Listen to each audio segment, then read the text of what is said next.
Kaya pupuruan ko to ng purong metapora, purong Tagalog na magpapaurong ng iyong dila nang hindi na kayo makarinig pa ng kulam na walang bisa, diwang walang wika, wikang walang usisa na galing sa halimaw pa daw na hinihika.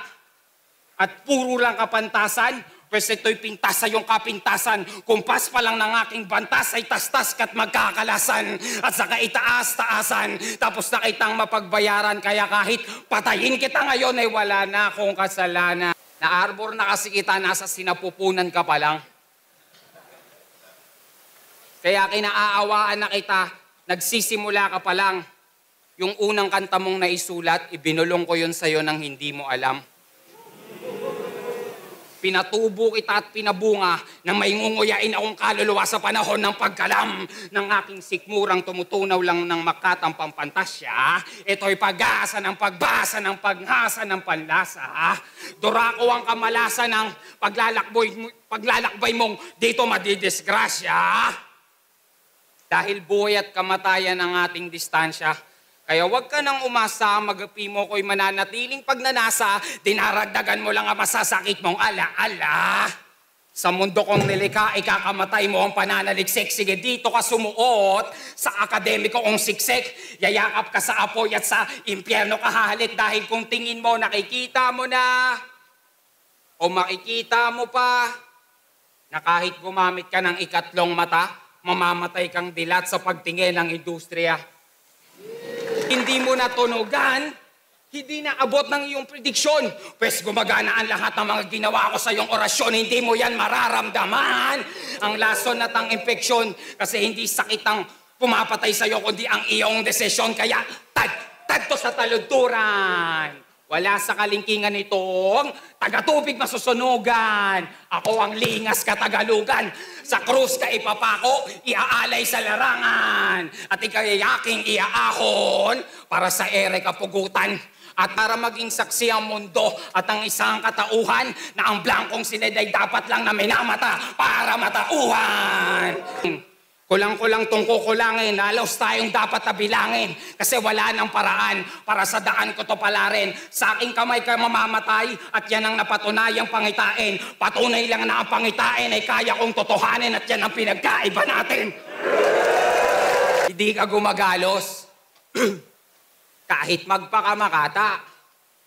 Nagukay ka ata ng malalim. Tama yan. Diyan ka hihilata. Buhay kitang ililibing kasama ng nagkakandamatay mong talata. Nais ko lang makakita ng makatang naaagnas habang nagmamakaawa. Dahil yung hinagpis mo ulila, kaya pikit bulagang yung diwa, kulang sa hilamos ng kumukulong mantika. Nang kumunat at maunat ang maskara nitong manika, na kahit iminaniko ni Moniko, ang mekanismo mo ay mga sausaw. Tatimbangan lang yun ang aking palagay.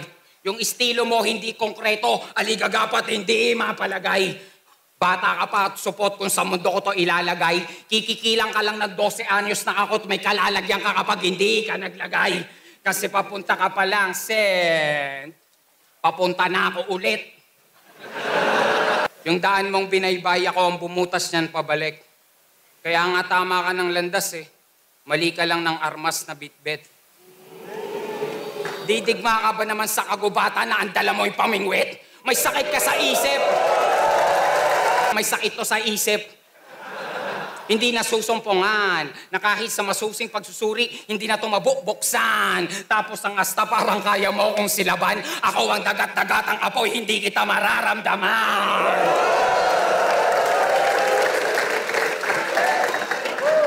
Kahit sa balat, walang talab, uugod-ugod ang iyong pyesa. Ika'y leon sa gubat na binulag ng mariposa.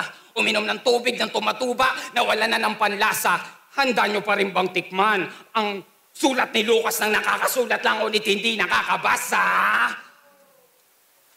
Kasi, tol, yung pangungusap mo, putol-putol, linya'y buhol-buhol. Pinagtatagping, pinagdurog tong pakunwaring na uulol. Ulol, yung tali mo, bingaw-bingaw, masahol pa sa mapurol. Tila walang tumatama ng suntokan, nagsuot ng asarol. Pero kahit saluhin ko lahat ng iyong ipupukol, ibuburol ka pa rin sa burol na baolang ataol. Ilaw ang ulo mong kaparol habang nagsisilab ako ng dayami sa kubol. At kung mabubuhay ka muli, tangina, tarsier ka na lang sa buhol na pinagkapotol, potol. What's up, Ahon 4D?